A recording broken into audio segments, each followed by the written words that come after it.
So I appreciate you making the arrangements to come today at 11 o'clock instead of 8 o'clock. For those of you who are concerned, you have a class at 12:30 or perhaps a work study type of position. We will be ending at noon, so you'll be able to scoop off to your other events in a timely fashion. So today I'm very pleased to have Joe Horn and Hazel Stark, the founders at the Maine Outdoor School. They're going to be, and last fall, Joe approached Unity, and somehow, eventually, I got the email that, hey, you know, if you want, he's an alumni of Unity College. Hazel is not. She went to a competitive school. But both of them have a great deal of interest in the outdoors, environmental causes. And they have done an extensive, before they launched their new initiative, they did a lot of planning, business planning, strategic planning, a lot of forethought. And I thought it might be a really good way to kick off the planning aspects of this class, which, by the way, in case I didn't mention, it's administration organization. And share with you their experiences and what they did before they even went public with the idea of their business. So, without further ado, let me turn it over to Joe and Hazel. Thanks. Thank you very much, Tom. And thank you all for having us here. As he said, I'm Joe Horn. This is Hazel Stark. We're co-founders and co-CEOs of Maine Outdoor School. I'm a Unity alum. Hazel's a College of the Atlantic alum, which is unheard of when I was at least at Unity, of there being collaboration across campuses. But living proof that it can actually happen. So today we're going to be talking about Maine Outdoor School. And specifically talking about Maine Outdoor School, we want to talk about how we model our mission in every aspect of our organization. Because that's really core to who we are as an organization. So where we're going for this presentation, we're going to first start off talking about the evolution of the idea for Maine Outdoor School, from the very kernel of an idea back when we were in our college days to present time. And then sort of parallel time track, we're going to be talking about our professional backgrounds and how that sculpted the vision for Maine Outdoor School and got us to where we are today. Then we're going to be talking about how we refined the vision, which mostly happened during our graduate studies. We'll be talking about how from taking this vision for a school, how we actually turn that into the action of opening up the school, and what we decided was our best strategic path towards that goal. We'll be talking about why we exist as an organization and how we derived our mission from that initial why statement. And then we'll be talking about the very first, most important step that we made towards creating Maine Outdoor School as a physical entity, which is incorporation. That's when you go and register yourself federally and by the state, and they know that you're real. And at the end of the program, we'll open it up to questions. We anticipate that it'll take about 45-ish minutes for the presentation itself, and then we'll use up the remainder of the time for questions. We will reserve a little bit of time at the end to get some feedback from you all about the presentation so that we can constantly be improving what we do, because that's very core to who we are. Also know that if at any point in the presentation you have questions, feel free to raise your hand, and we'll try to answer them, or we'll jot the question down and save it for another time when it's more applicable. Great. So thanks to all of you again for being here and for Tom for inviting us today. We're excited to be here. To get started with thinking about how we actually got the idea of Maine Outdoor School to start with. Of course, this wasn't like an overnight dream. This is exactly what we're going to do right away. It took a lot of transitions into developing the idea. So when Joe and I were both in college, in our respective colleges, though we knew each other before college, we were both doing what a lot of you guys are doing, I imagine, which was thinking about what do we want to do when we grow up, and how are we going to figure out something that's not only personally rewarding, but professionally rewarding as well. And for us, we really wanted to homestead at this time. We both have the skills and passions around homesteading and a lot of the things that it takes. We love doing that. It's personally rewarding. We thought we should just do that when we grow up. And for us, we were thinking, great, we'll live in the forest of Maine. We'll be surrounded by wildlife, and we'll be able to grow our own food and cut our own wood and for heat and have animals, and it would be the perfect scenario where we'd be really minimizing our environmental impact, which to us was really important. But what we realized that that idea would do was it would minimize our environmental impact, yes, but it wouldn't maximize our positive impact, both socially and ecologically. So for us, we had to kind of transform this idea into something that would be positively impactful, not just removing a negative impact. So we scrapped the idea of the homestead and instead sort of transitioned that idea to a sustainability demonstration site where we could still homestead, but instead of just it being us, we would invite people to come over. We would teach courses on different components of homesteading and living sustainably to basically model that it is possible and that you should too. And so that was our idea about how we would get started with what became Maine Outdoor School, which, as you'll see later, is now very different from what this original idea was. So during college and slightly before college, Joe and I also, at the same time of kind of coming up with this idea, had a variety of jobs, both in the summers and during the school year, that sort of really helped us refine our skills and passions that also really helped develop Maine Outdoor School. So to start, Joe and I both were lucky that at a pretty young age, when we were both in high school, we had some youth leadership experience. Joe in the Boy Scouts in Connecticut, and for me, I was a youth organizer for a nonprofit in Bangor. I grew up in Winterport, not too far from here. So we both had some pretty good experiences with figuring out how to work with young people as young people and sort of come into our own leadership roles in that way. And then while I was at College of the Atlantic, I did the sort of interdisciplinary thing that we do at College of the Atlantic. So I was able to both work at Acadia National Park and do trail work there. I also apprenticed as an herbalist in England during that time. So it was a goal for me to try to come up with some of the skills that you really need to be a good homesteader, in my view. And at the same time, Joe was doing a lot of field science work. So he worked in a botany crew in Missouri during that time. After college, Joe and I both moved out to Foothill Horizons Outdoor School in Sonora, California, which is in the foothills of the Sierras. And that particular year was an incredibly formative year in coming up with the idea of Maine Outdoor School and what it would look like. Because not only were we teaching sixth graders science outdoors for a full year, but we were also doing that in a model that was really well embedded in the public school system. So it showed us that you can actually have this kind of educational opportunity for students regardless of their background. That was really cool to see that work in California. And it also was an organization that did a really good job of really focusing on the employees of the organization. So we had living wages, 40-hour weeks, no more than that. We had plenty of time to have professional development. And through the structure of that organization, Foothill Horizons, we were really able to really maximize and refine our capacity as educators.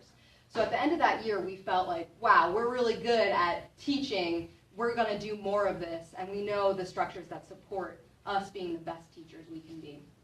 So we came back to New England because that's where our heart really is, and we were excited about being in New England and doing this kind of work. So when we came back, we did a couple of things. Joe went back into the sciences and worked at Harvard Forest.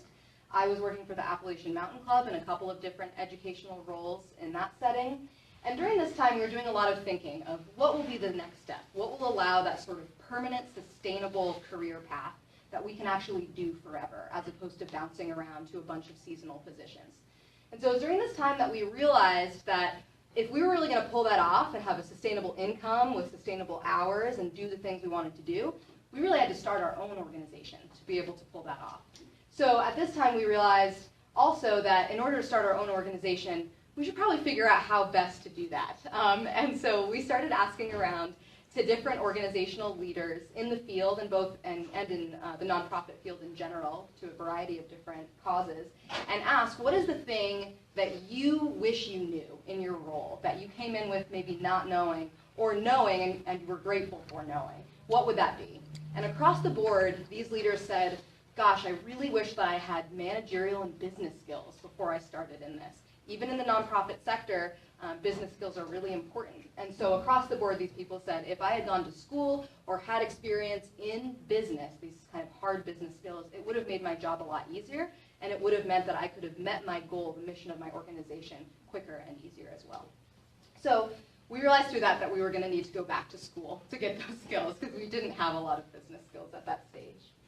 So we started our graduate studies at a place called Teton Science School, which is a graduate program in Jackson Hole, Wyoming, focused on place-based education and field ecology. And it's a one-year program that allows you to transfer to their affiliated universities to finish your master's degrees. So after our year there, we went to Antioch University, New England, which is in Keene, New Hampshire. And between the two of us, got 3 master's degrees, really focused in basically business skills and management and systems thinking. And Antioch was the other place that was incredibly formative in really starting Maine Outdoor School and making it be what it is today, because we were forced to and challenged by our professors to think about what are the things that we really need to do to be thoughtful, preventative, and methodical from the very start.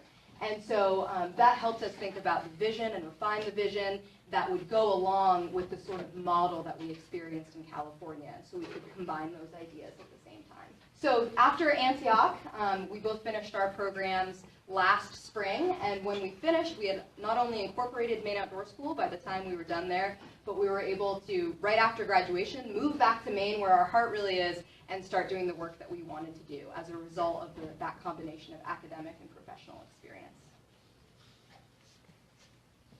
So talking a little bit about how we refined the vision while we were at Antioch. So we ended up coming up with an idea that's not particularly original, but what we wanted to be able to do was to go into the public school system and get the students out there, into the woods, into the surrounding woodlots, the fields, and be able to teach in and around the school. It's something that we've been doing this fall, and we've been calling outreach.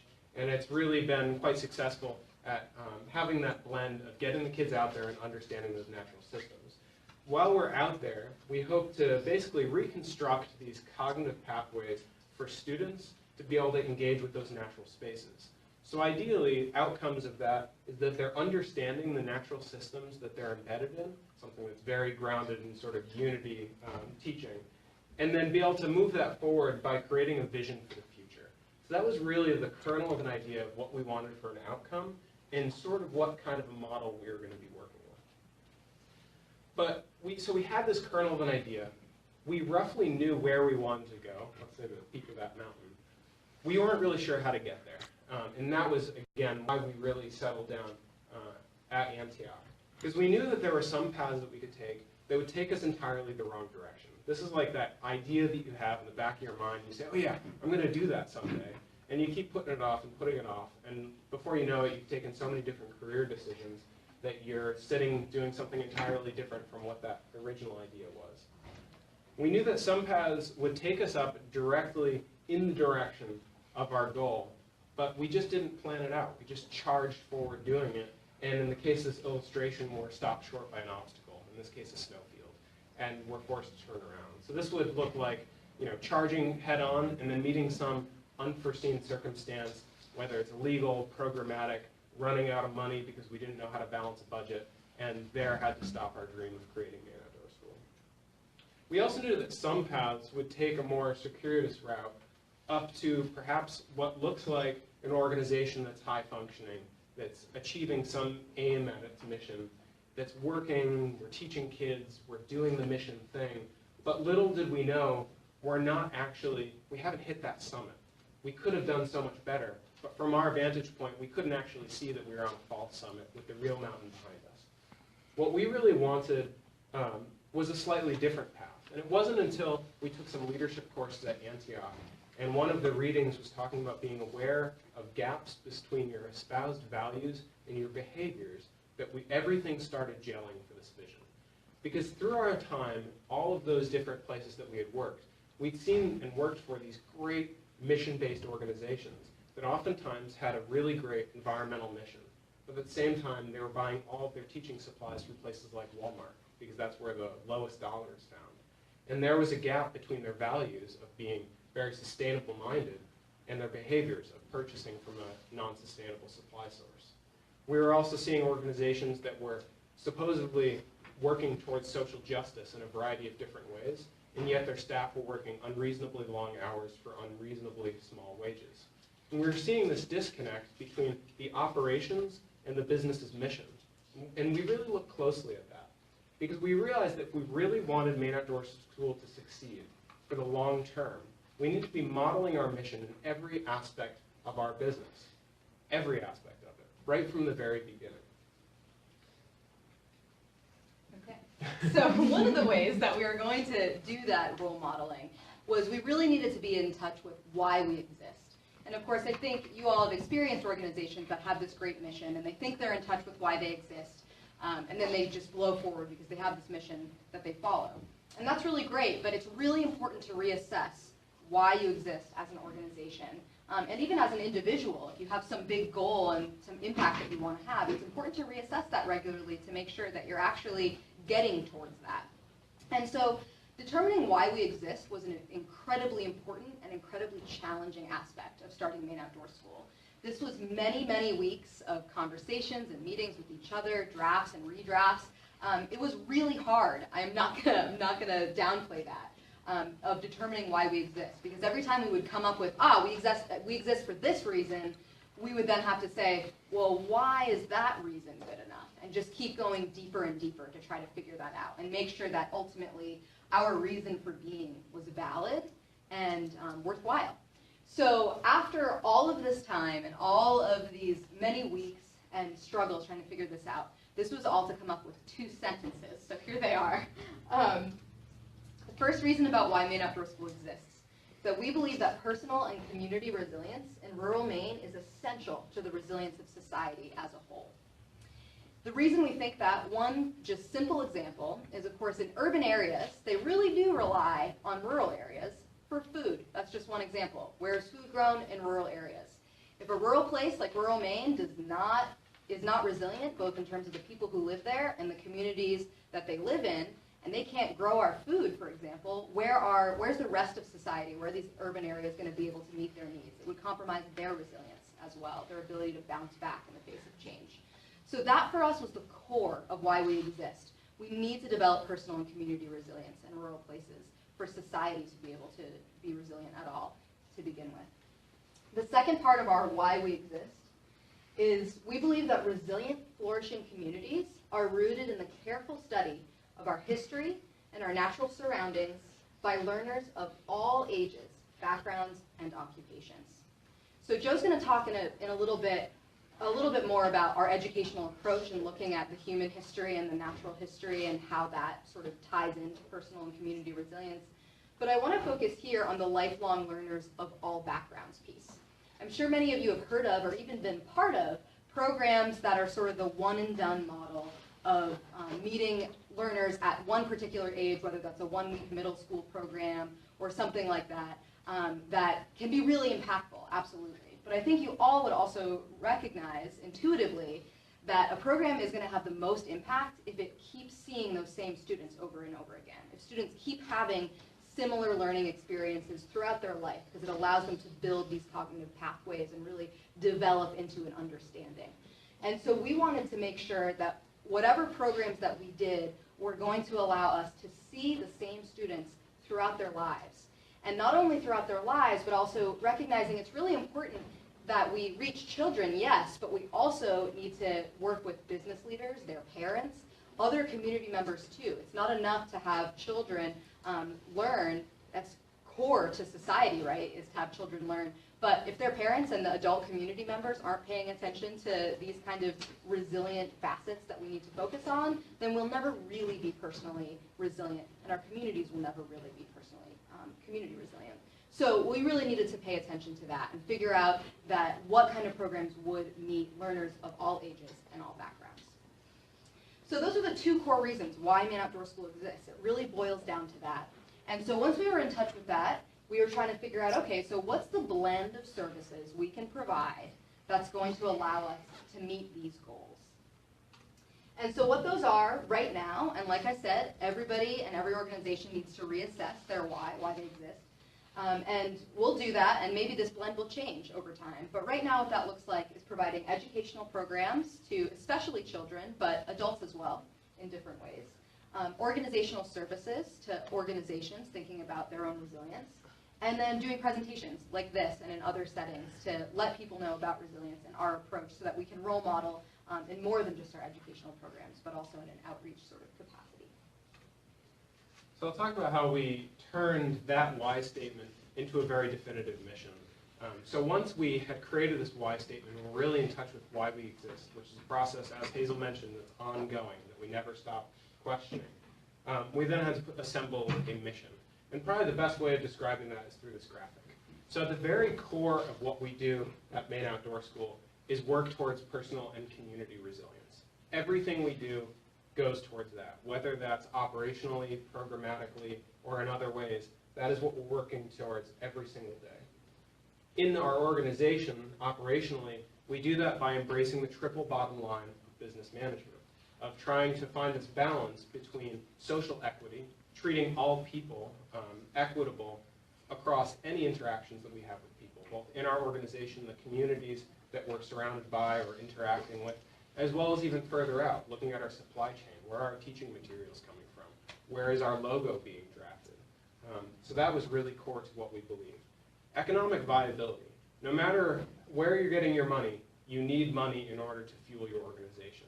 And if you don't have enough of it, you crumple up, fold, and try something else.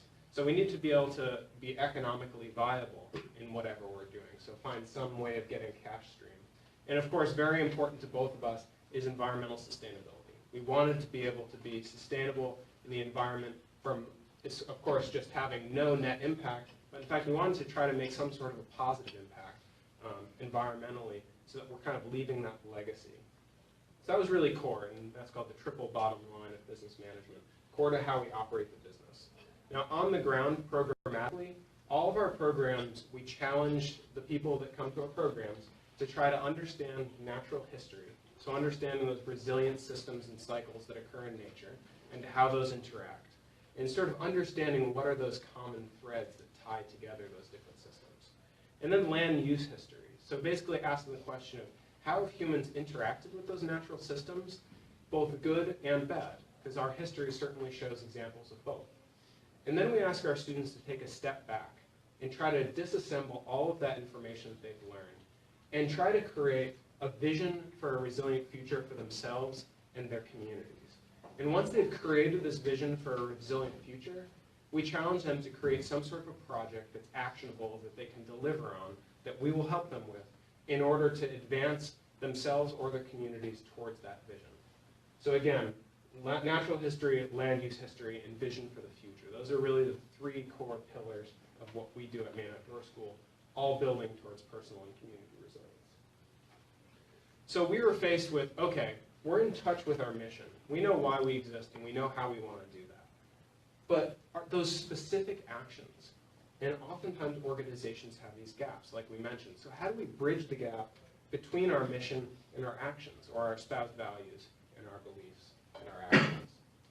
We realized that before we could really even get Maine Outdoor School off and running, and again, this is before we had incorporated, this is before any of that, we had identified those ideas, those core values, and then we had to study organizational life cycle to see where in the life cycle of Maine Outdoor School could we intervene in our own organization to create the maximum amount of change. So organizations, they all change over time. It's a reality. There's the startup phase, which is usually marked by relatively slow growth, but steady growth. While you're building brand recognition, while you're getting a rapport, things like this help to build your brand recognition. Then you go through an area of really rapid growth. And for all of you who have taken an ecology class here or elsewhere, you know that this model pretty well represents the growth of a population as well. You end up with sort of slow, and all of a sudden you end up with this exponential growth phase. And a lot of businesses want to try to continue this growth phase. But in reality, a business eventually matures and starts plateauing. And at that time, the business is faced with three distinct options. It can either go through a cycle of renewal, in which either the organization is bought up by a larger organization and the mission is broadened and the impact can be broadened. And that tries to, again, perpetuate this model of exponential growth, which we all know is impossible to perpetuate this kind of exponential growth because we live in a finite system. So you can't have perpetual growth within finite confines. You could go through a steady state with an organization, which of course on this graph looks beautiful and flat, but in reality it oscillates, just like any natural system. So there are slight highs and slight lows, but you're constantly working towards self-improvement to stay relevant within the area that you're working and towards your mission. And then the last thing that could happen is a decline. So a business that starts up and it's really successful with a certain model and just keeps doing exactly what they've done from day one will eventually go through a state of decline because the business environment changes, as it always will. Politics changes, fashion changes, all of those changes, and you become less and less relevant. And eventually you get to the point where your decline is so severe that you need to disband because you don't have the financial ability to continue. We knew that for Maine Outdoor School, we wanted to work towards this steady state. Because from everything that we know of ecology, working towards a steady state really is the most resilient and sustainable way to operate in any system. So we knew where we wanted to go. That's great. But we were still stuck here in the startup phase last year. And we were trying to figure out, okay, what is that first step we need to do to truly model what our mission is? And we realized that was an incorporation, which again is when we come out to the public, state level and federal level, file all the paperwork to make Maine Outdoor School a real recognizable organization. Sounds really simple, but there's almost a limitless array of different type of models that we could incorporate as. So we need to figure out what the best one was. So we knew that incorporation really was going to be the key for us getting off on the right step for this path for Maine Outdoor School to be able to model our mission in every aspect of our business. So then we had to ask, what does resilience for Maine Outdoor School actually look like? So as Joe mentioned, this is the hard question that gets us from the point of knowing our mission to actually doing it. So again, this question is, what does resilience look like for Maine Outdoor School as an organization? So before we could even jump into what are the different incorporation structures that we could possibly pick, so there's options like 501c3 for a classic nonprofit, C Corps and S Corps that are required to maximize profit. There's a huge variety of options. So before we looked at that, we needed to take a step back and think about what are the key considerations that we want to make sure are in whatever that structure is as a first step. So some of those options, some of those considerations that we had that we knew needed to be part of that organizational structure were the following. The first was we wanted to make sure that whatever that structure was would allow us to have a far-reaching positive impact. In other words, a mission. We needed to be able to legally have a mission and pursue that. Second, we really wanted to make sure that whatever the structure was we incorporated it as would allow us to quickly respond to change. So whether that's a threat to the business or an opportunity to the business, we wanted to be able to address that quickly using whatever structure we were in. We also wanted to make sure that we would isolate the impact of failure. So in the case that Maine Outdoor School were to fail at some point, we wanted to make sure that the failure of the business wouldn't compromise Joe and my financials, our support network of friends and family who have been there for us, and also the communities that we're working in. It's really important to us to separate business and personal in that way. Another key component that we wanted to make sure was part of the structure was to foster an aspect of healthy competition. So I want to dwell on this for a little bit because it might seem out of place. And so as we do at Maine Outdoor School, we like to use examples from the natural world to illustrate what we're doing. And so if you think about a natural system and an unlimited resource there, so the sun is a really good example of an unlimited resource. And long ago, the plants that we have today didn't look like they do now. They were all about the same height, looked about the same. But because they had this drive to reach this unlimited resource of the sun, they evolved over time in form and function, different shapes, different sizes. And as a result, now we have these amazing plant communities that are incredibly resilient due to the diversity of form and function that they have. And that resilience was really developed because of this drive towards an unlimited resource. We wanted to make sure that that organizational structure that we had would model that kind of innovation through time. The other example, the flip side to this, is competitive exclusion. So a good example is a Canada lynx and a snowshoe hare. There's only a finite number of snowshoe hares, even if it doesn't seem like that. There's only so many snowshoe hares that you can have. And lynx need to eat those in the wintertime. If that resource is limited in 1 year, if there's fewer snowshoe hares, the lynx population can really suffer, not super resilient. And so we wanted to make sure that whatever structure we picked would be more like the plants seeking after that unlimited resource of the sun, as opposed to the lynx dying off because there's not enough snowshoe hare. So that was an important component. And the last consideration we had in this structure was we wanted to be able to model redefining profit. So as Joe mentioned before, we use the triple bottom line method of business management, and that means that we are maximizing social, ecological, and financial good. C Corps are good examples of businesses that are required to maximize profit, and as I'm sure you all know, that can be really harmful to society and to the environment. So we were trying to flip that on its head a little bit, and we wanted to make sure that that particular option of redefining profit would be part of our organizational structure. And so that was important. So those are the considerations that we had in mind. So this is an example of our homepage of our website, MaineOutdoorSchool.org. And in the top left, you can see our logo. And at the end of our logo, it says Maine Outdoor School, L3C. So we decided, through all of this study, that incorporating as an L3C was going to be the best way that we could do all those things to model resilience. And for those of you who aren't familiar with an L3C, which don't feel bad if you haven't heard of that, it's specific only to Maine, and there are very few L3Cs in Maine.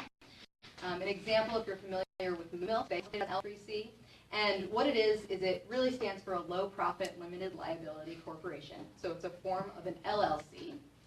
And basically all that means is that we are legally required to have a mission, and we're for-profit. So it's a bit of a hybrid organization between the nonprofit world and the for-profit world. So far-reaching positive impact, yes, L3C allowed that because it requires legally that we're mission-based. So that was a big, easy plus. Quick response to change. That's another thing that an L3C gave us because it allows us to keep a pretty flat structure in the organization. So for those of you familiar with nonprofits, they have a board of directors, and then they have an executive director, and then they have the staff that works under that.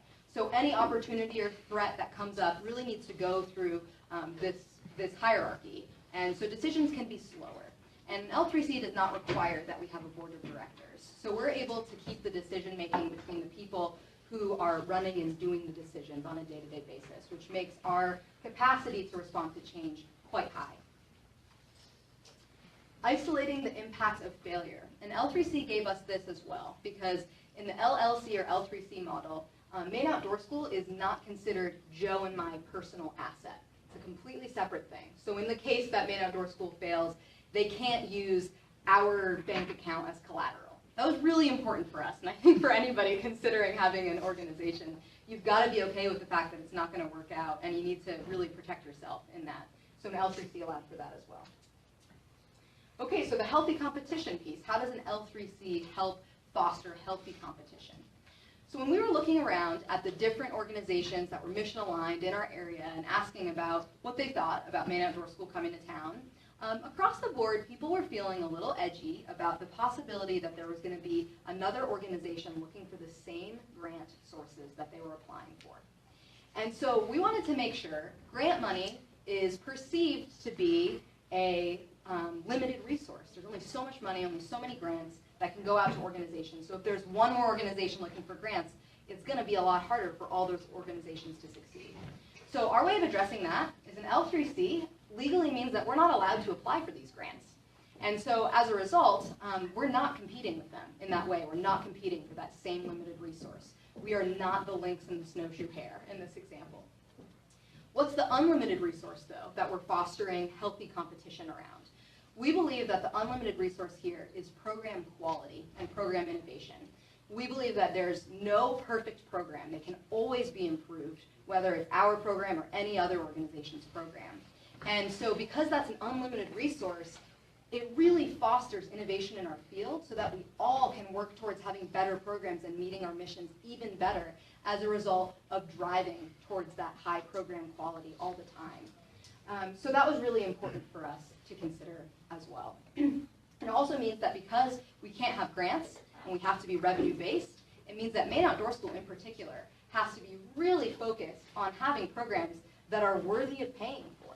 So if we have one program that works well, somebody pays for it, they're going to want to see it better next time to keep paying for it. So it also is basically legally requiring us to continue improving our program no matter what so that it's always going to be worth paying for and we can function as a revenue-based organization.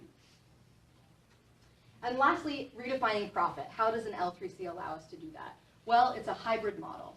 And so it means that we have to be for-profit, but it also means that we have to be dedicated to mission. So those two things combined really help us redefine profit. It also means as an L3C that we can take on investors. And so an investor, of course, as you may know, are expecting when they invest in something, they get some kind of financial return. What we're saying as a model instead is to say, yes, you'll get a financial return. It will definitely be smaller than it would be if you're sort of investing in some big corporation. But what you'll also get, in addition to that financial return, is you'll have evidence of a social and ecological return as well. And there are investors out there, angel or impact investors they're called, who are specifically looking for their investment to really prove goodness, that they're actually doing good more than just making their money back. So those exist, and we wanted to be able to perpetuate that because we really believe that's the future of business. So as Joe mentioned before, we brought up this image again. This was the core of how we do our programs and why we exist. But as you can see, the L3C also is allowing us to really embody personal and community resilience within our organizational structure based on how we incorporate it. And from all of our studies and research and trying to come up with incorporation, right? So this was a lot of work just to check the box, L3C. We really have not found any other organization that has approached their mission and approached their operational structure in the same way. So this really shows the level of innovation that Maine Outdoor School has simply in its approach. So we set out in order to try to bridge this gap between mission and action. And what's the big take-home message? It's to really be in touch with why you exist, to form your mission on that, and not to get caught up in like, okay, cool, this is all the cool stuff we're going to be doing, but really take that step back and to be aware of who you are fundamentally before you do any of that. So we set out in order to find a bridge, and instead we found something that was slightly different. The illustration here, sort of a balloon parachute to get us across this gap. And it's something entirely different than we really thought that we were going to be when we set out. We really thought that when we set out we were going to be a nonprofit because that's what people in our field do, is nonprofits. But when we really did the soul searching and really identified why we exist and tried to align all of our actions back to that, we realized that the model was slightly different. And that was really what I think is going to set us up for success in the long term. So it was a very long time coming. I would say about 7 years of us, from the time we had the kernel of an idea to the time that we actually launched Maine Outdoor School. And the very first step, hopefully setting us up for the path of success, I believe it will, is incorporating as an L3C and really being in touch with that mission first and foremost. So that's really us modeling our mission from our very first year. So thank you, and we'll take some questions. But first, I do want to direct you to all of our various social media avenues. I expect that we will have about 30 new followers on our Facebook page. It's going to be a requirement for the class. Excellent. Perfect. Twitter,